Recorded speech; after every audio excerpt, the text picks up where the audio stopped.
Hey everybody, just wanted to show some of the XS guys out there what can be done as far as building a motocrosser out of the XS650.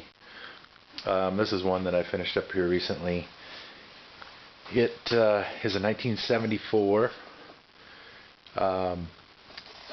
Obviously did quite a bit to it here. The motor I started with matched the frame. It was a 74.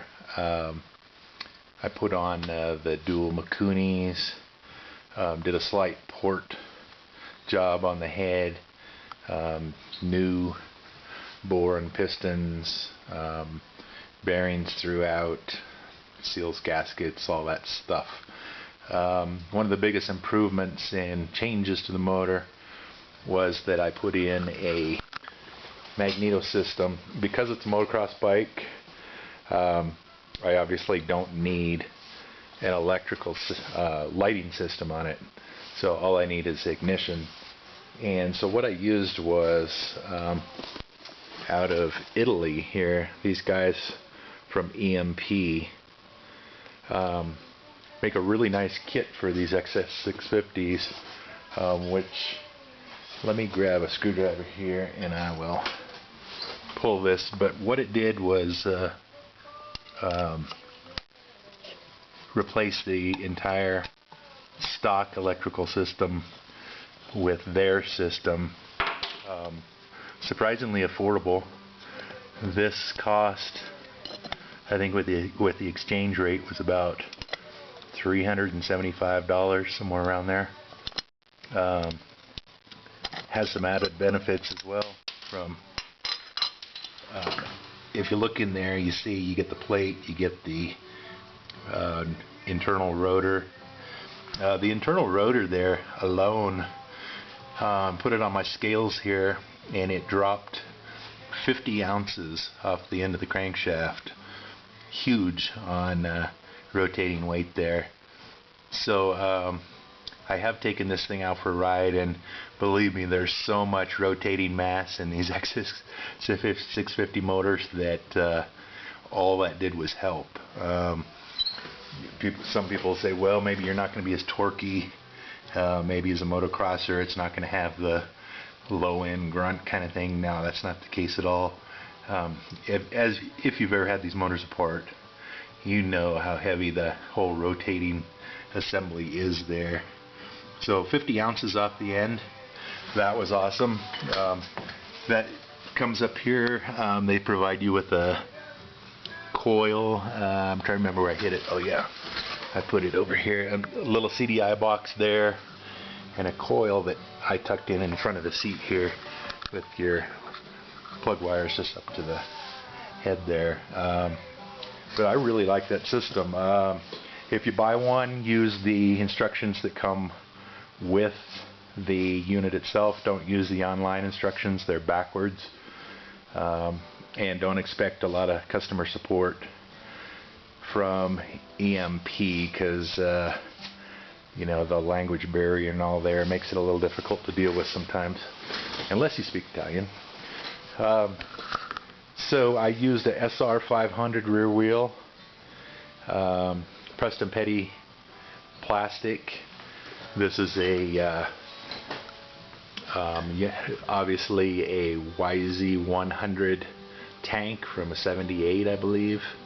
I just wanted something small to put on here so that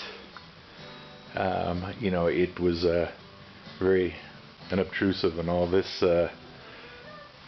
This holds plenty of gas to get me through 5 laps of the vintage races, which is all we run, and that should work really well. This seat is actually off a mid-70s Mako. I just had to change the rear mounts here, weld in a couple of tabs there to bolt it to, and that worked really nicely. Fits well. So let's see, one of the big things that everybody's going to ask me is, what is this swing arm off of? And fortunately, I have access to my own sort of motorcycle scrapyard, junkyard, and I'm able to test and try a whole bunch of different things as they come through.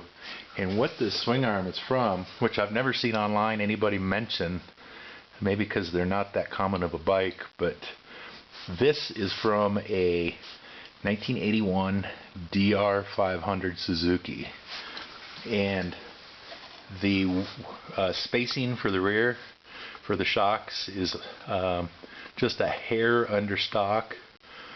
The mounts for the swing arm are about a ½ inch further forward than stock, and the overall length of the swing arm is about 1 inch longer than stock. The front is a really nice match. It uses the same diameter bolt through, so you can use your stock bolt. Use a 1/8 inch spacer on either side, and these swing arms are on needle roller bearings, so they, you know, they're made for the dirt. This is a dual-purpose bike, and they're strong. You got, you know, no issues with strength as far as the swing arm itself or the needle bearings and all that. Good, strong stuff. I want to take credit for that because I've never seen that before, and it's been a constant online battle of, gee, what kind of swing arm do I use on my XS build? Well, I highly recommend these DR500 Suzuki swing arms. You don't have to do any welding, any modification all other than a couple of small spacers at the front. If you're running a stock XS wheel, as I recall, this is about a ½ inch narrower inside these big beefy lugs here. No, not ½ inch, probably 3/8 of an inch or something. So you may have to do, if you're running stock XS wheels, may have to do a little bit of fiddling with your spacers on either side, but that's a minor thing. Killer setup though, very nice, strong. They come with this nice chain guard. They have a nice rub block up at the front here, and I also went ahead and put in a roller. Just drilled a hole through here and put a roller on the other side for the chain to run on, just to keep it in line and make sure I don't have any issues. But that works incredibly well. Let's see, what did I do else with the motor? I think what's really cool about losing your stock ignition system is then you can get rid of all of that time in advance crap that's up here that runs through the middle of the camshaft. So you lose rotating weight there in the camshaft as well, which is really nice. So I cut those housings way down, just put flat covers on both sides, so that, you know, obviously looks very different than a stock one, and you can tell that something's different there for sure. So this is the other side here. I made these exhausts for it just because I didn't like what was available online that I was finding.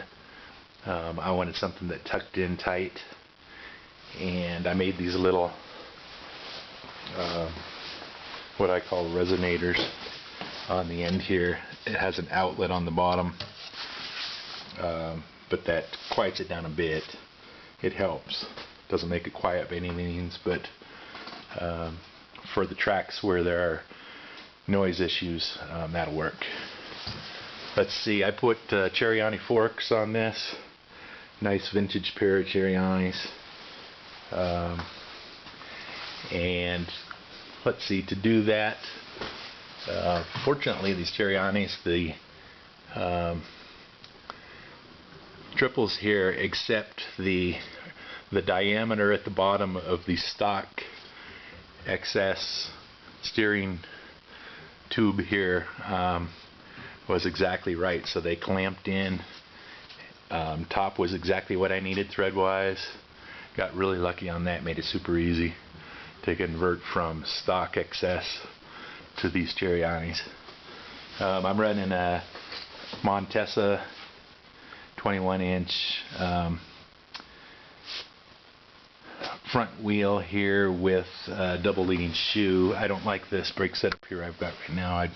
I do have the solid brake rod. I'm going to put a bracket with a mount for the cable off of here and hook that cable up a little differently.